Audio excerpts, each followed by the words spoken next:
Hello everyone. Since the last video we discussed stability, now we'll go in little depths of longitudinal, lateral, and directional stability. To start off with, we'll start with longitudinal stability. If you remember, in the last video I told you longitudinal stability is motion about the lateral axis, which gives us pitching. Okay, and the principal variables in longitudinal stability are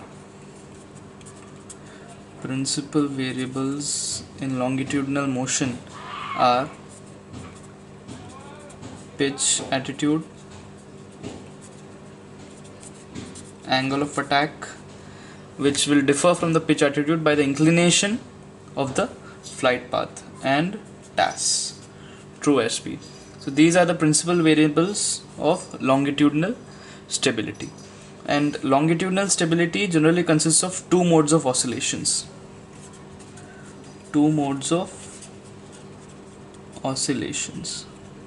They are long period, short period. The long period is called phugoid. Okay, so we'll discuss these both. Long period oscillation. So basically, long period oscillation is referred to as phugoid, and this is nearly at a constant angle of attack. The oscillations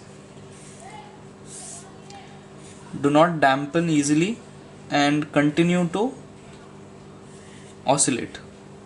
Okay, so the variations that are generally involved are pitch, altitude keeps on changing, pitch keeps on changing, airspeed keeps on changing, correct, and angle of attack is nearly constant. So suppose the aircraft is here, the pitch is high, the pitch is almost same, and then it gradually comes down. Altitude, obviously it's climbing here and then descending here. Airspeed, it's decreasing and then it's increasing. So all these three change, but angle of attack is nearly constant as there is not much change in the load factor of the aircraft. It's important to remember phugoid or the long period oscillation is easily controlled by the pilot. Why is this so? Because the period of oscillation is so great, the pilot has more time to control the oscillation, and it's not necessary to make any specific aerodynamic provisions to counteract it. Alright, so the next is short period oscillation. Short period oscillation. This is the one that looks like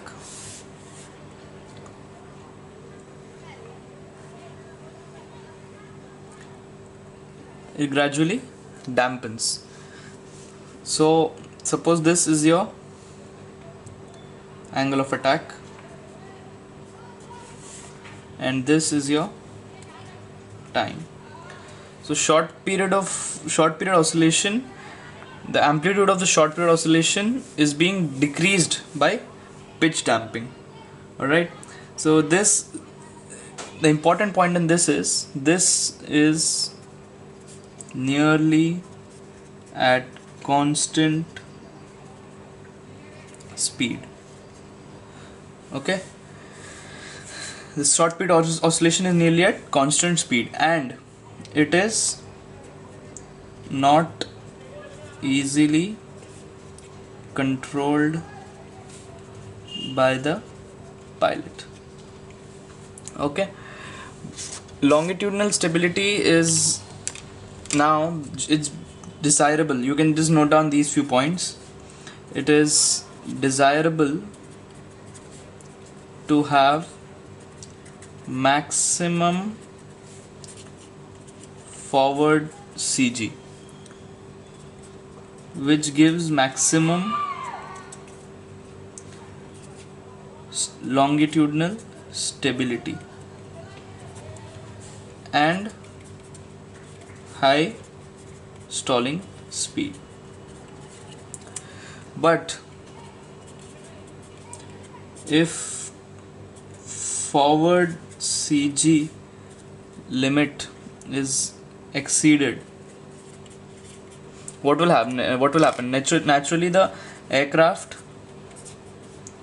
will have tendency to go nose down, which will creating problem during landing. Since you come down to flare, but the aircraft with forward CG will have nose down tendency, and this will have a problem during landing, or basically flaring, a more common word. Okay, if CG is aft, it becomes less stable,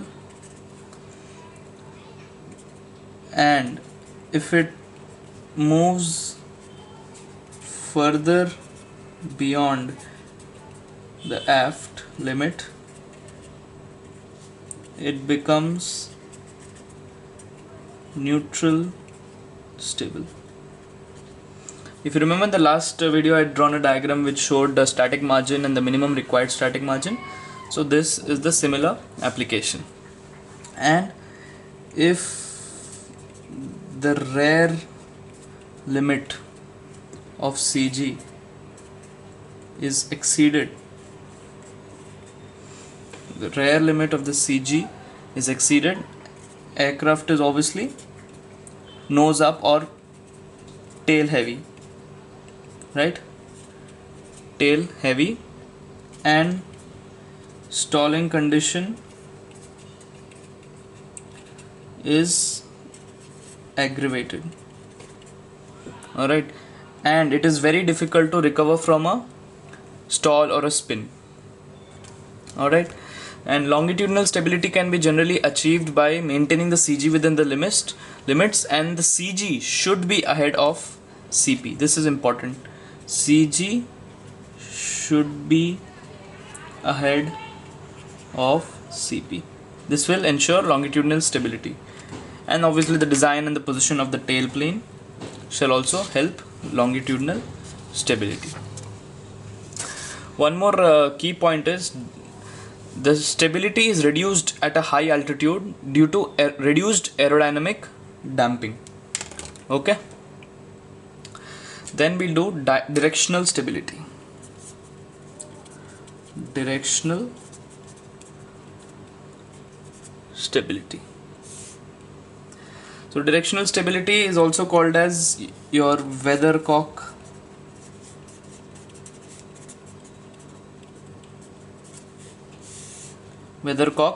stability, and the yawing moment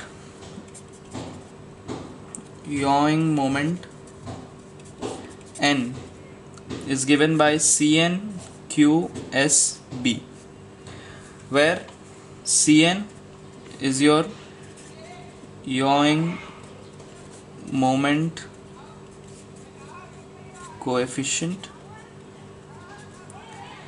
and Q is your dynamic pressure, S is your wing area, and B is your wing span. So this is the yawing moment N. It's defined in the terms of coefficient of the yawing moment. Okay, and then we have to discuss what parts of the aircraft affect the directional stability. The parts of the aircraft, like say fuselage, wing, fin, how do they affect directional stability? Before that, we need to discuss side slip angle. Okay, so side slip angle is denoted by beta. Alright, it is the angle between relative airflow and the aeroplane center line or the longitudinal axis basically.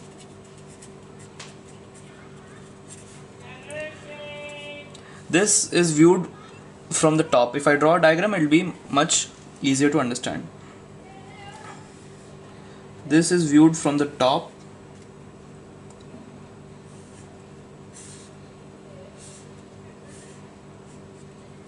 Okay, so this is the center line of the aeroplane, and the relative airflow is somewhere from here.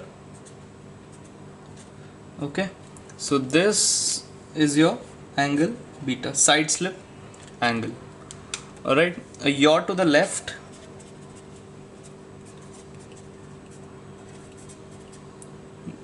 gives a side slip to the right. Okay, this is important, and from the right it is a positive beta.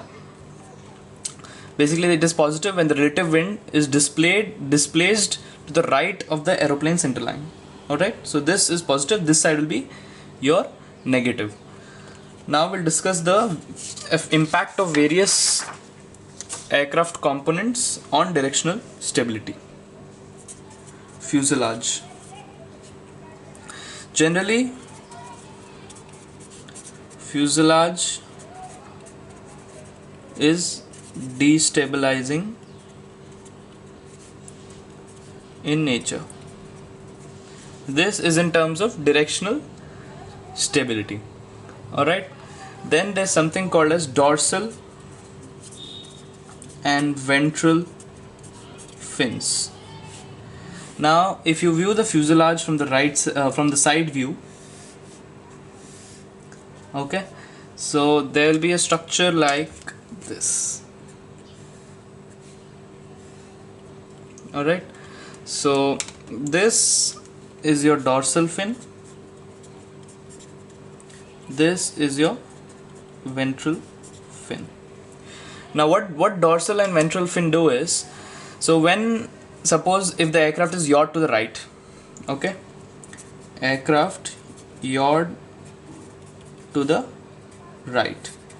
Now dorsal and ventral fins will create a side force to the right. The line of action of this force is well aft of the CG. Suppose the CG is here, fuselage CG is generally kept in the limits. It is the line of action of this force that is generated by the dorsal and the ventral fins is well aft of the CG, giving a yawing moment to the left. Gives yawing to the left. Hence this is stabilizing in nature, and this stabilizes the directional stability. Alright, but at small angles of yaw they are generally ineffective because the aspect ratio is very low and the surface area is kept generally low. You might also be interested that ventral fin is limited by the ground clearance, because during takeoff and landing, since we flare and we pull up, it is generally the height of the ventral fin is not kept much. Maybe it could be even retractable, but it is limited by that. Then 1, 2, 3, fin. Fin gives the maximum directional stability. Alright, so fin is the one that actually gives the maximum directional stability. So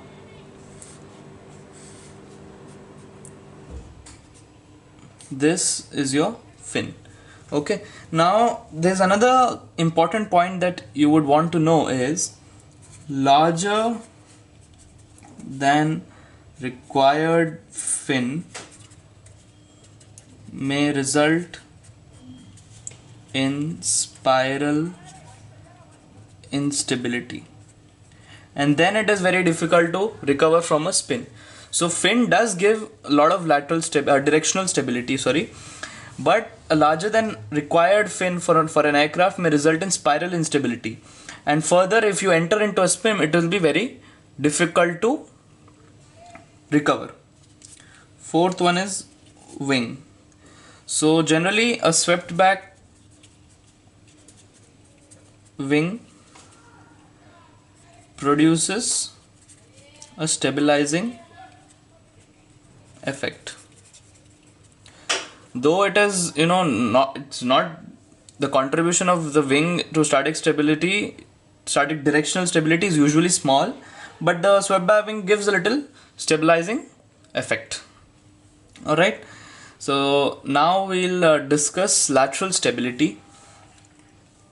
So these are the four key components that give directional stability, but the most important is the fin. Okay, next is your lateral stability. So lateral stability again is governed by the equation L equal to C L Q S P, where L is your rolling moment, CL is your rolling moment coefficient, Q is your dynamic pressure, S is your wing area, B is your wing span, as similar to that. Okay, and then in lateral stability we can attain lateral stability by the dihedral. One second. Lateral stability can be attained by one dihedral. Okay, now dihedral, if you remember, is something like this. Okay, when the angle of attack is positive. Now anhedral is something like this. The easy to remember is, you just remember it like this is A, so anhedral, D is above, the opposite. So dihedral, the larger the angle of attack at the downgoing wing, provides greater lift and returning moment. So this, what happens is, if you increase dihedral,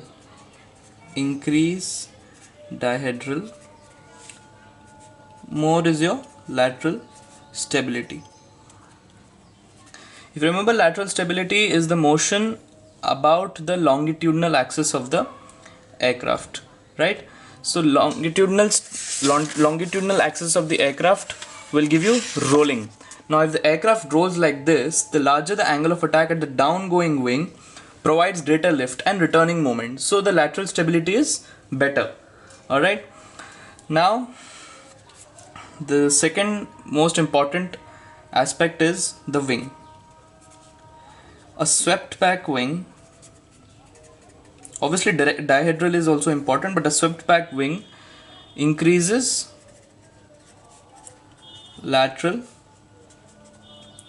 stability. Okay, then also the wing position matters. So high wing and low fuselage, closer to the ground, low fuselage also increase lateral stability. Alright, so a high wing position requires generally no geometric dihedral at all, because it has a tendency to be laterally stable anyways. A low wing gives an unstable contribution. Okay, why? Because the direction of the relative airflow decreases the effective angle of attack to the wing into the wind, and increases the effective angle of attack of the wing out of the wind, tending to increase the rolling moment. Okay, the high wing decreases the rolling moment, and hence the lateral stability is more. But if you increase the rolling moment, your lateral stability is unstable basically. Fourth, upper keel surface.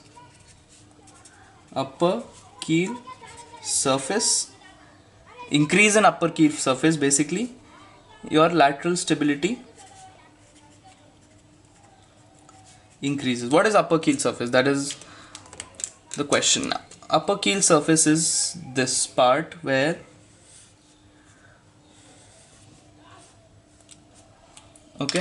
so this part is your upper keel surface.